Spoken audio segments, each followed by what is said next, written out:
Hello everyone, let me introduce myself. My name is Gede RUkmana, and in this video I would like to respond to my lecturer's question about e-learning, online learning.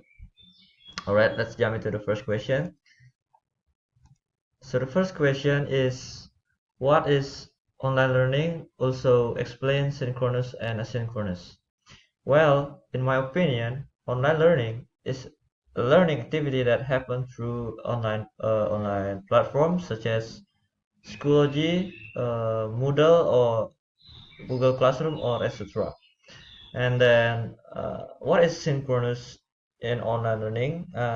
It is an activity like discussion happen in the online platform at the same time. For example, when the teacher gives a topic in Schoology, then ask the student to comment or participate in the discussion forum in that time, that is called as synchronous.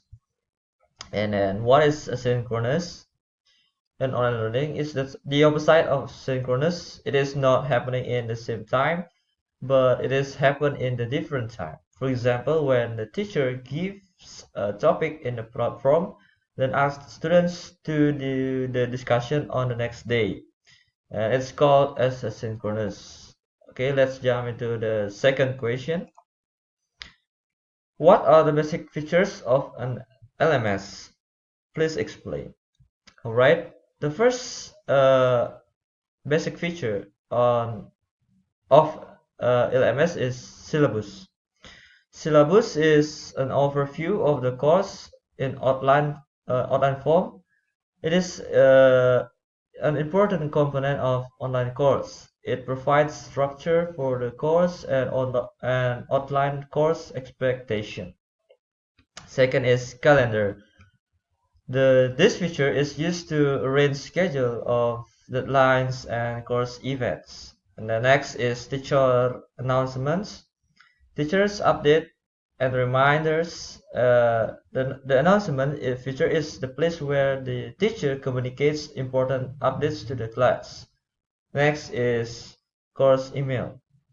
Correspondence between course members. It used to share important message for students individually. And the next is lessons. Lessons is content actions usually organized by topic. And then discussion forums. This feature is used for doing the discussions by students and the teacher. Next is wiki, is an online environment that can be shared and edited by all members of collaborative team. And next, blog, an online space where an author creates a posting, for example, article, uh, critic, or some types of narrative, and others comment. The last but not least is testing or quizzing. It is assessments that determine how successfully outcomes have been achieved. Ungraded self-assessments help learners adjust the pace of and reflect on their learning. Okay, let's jump into the next questions. Alright, as an online course teacher, give an example of a good introduction writing for one topic meeting. And also please explain. Okay, alright, here are the example of a good introduction writing. Uh, the good introduction writing can make the students know their teacher or tutor. The other function is to welcoming students. The student will feel comfort after reading welcoming sentence. The information which included in the introduction also must be easily understood by students. So that is the importance of a good writing introduction in an online course. The next questions is, why online materials must be attractive, what elements are needed, and give the example. So why online materials must be attractive? Because if the online materials are not attractive, students will feel lazy to open the online course. And to make them feel interested with the online course, the teacher of online course should be creative in designing the material as attractive as possible. And what elements are needed to make the materials become attractive for students? The elements that teacher needs are an interesting topic in a discussion forum.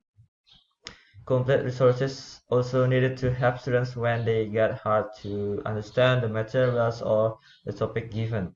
And for the example, when teacher teach students about paragraph writing, the teacher should give students some interesting topics so they can choose it by their own desire. Then to help them in making paragraph, the teacher should provide any resources about the topics and also about how to write a good paragraph or how to write a good paragraph step by steps. Alright, let's jump to the next question. Okay, number 5, please explain types of online learning activities and provide relevant technological tools for the types. For the types of online learning activities is class discussion, journal writing, shared knowledge base, practice exercises, and the next is projects. The last is receptive activities. Class discussion is a core activity in a class, in online class or on site. Class discussion is an asynchronous activity. For the relevant technological tool is discussion forum, which is usually available almost every platform of education. The second is journal writing, or an activity where students write their own work and develop the habit of reflecting on their work. From this activity, teacher can assess how well students understand about the materials. And the technological tool is blog. The next is shared knowledge base. The class is essentially building on one or more documents together.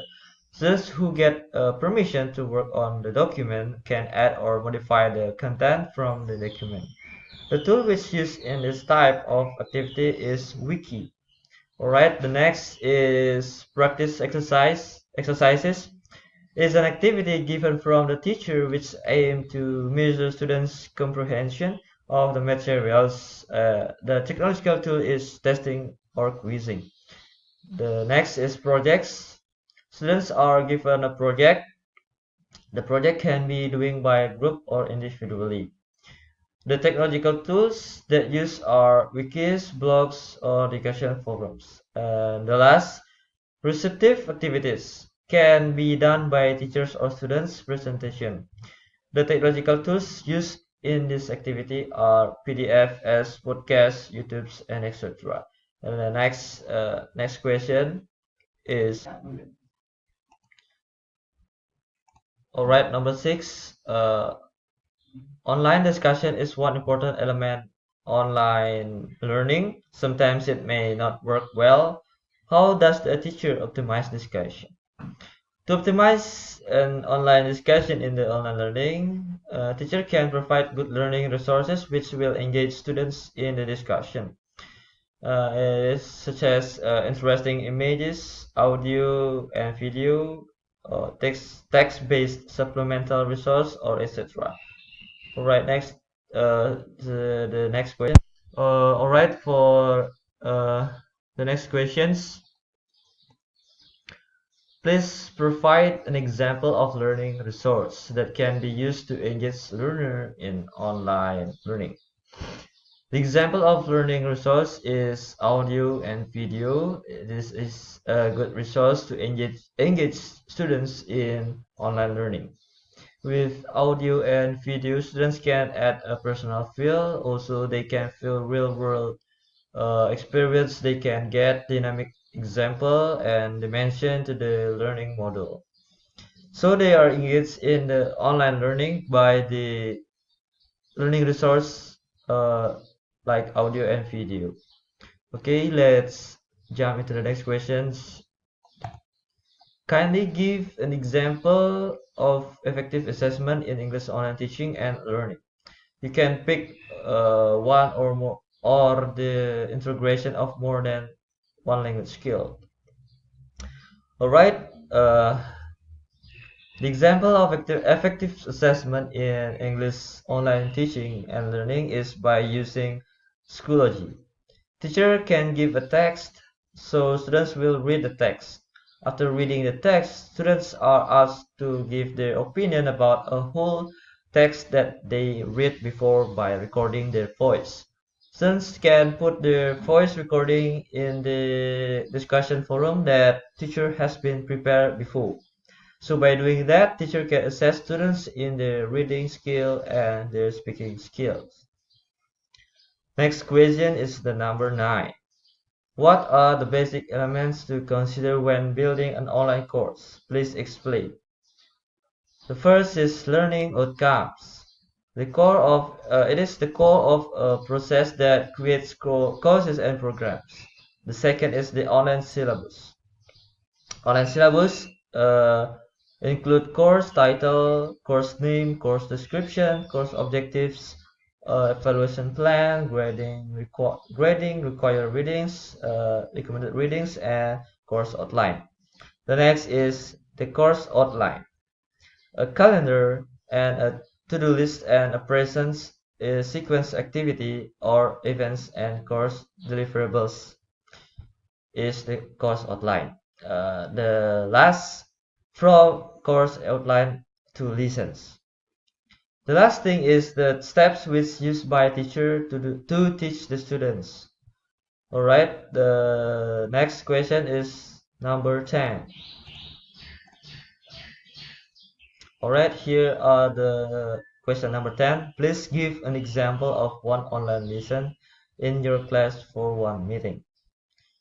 For the opening, good afternoon, class. Please read the text that I already prepared for you in the link that already prepared for by the teacher.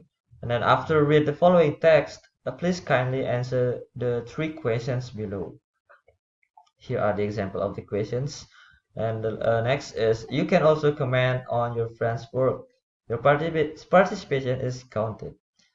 After you finish answering those questions, please submit it on the discussion forum. Thank you.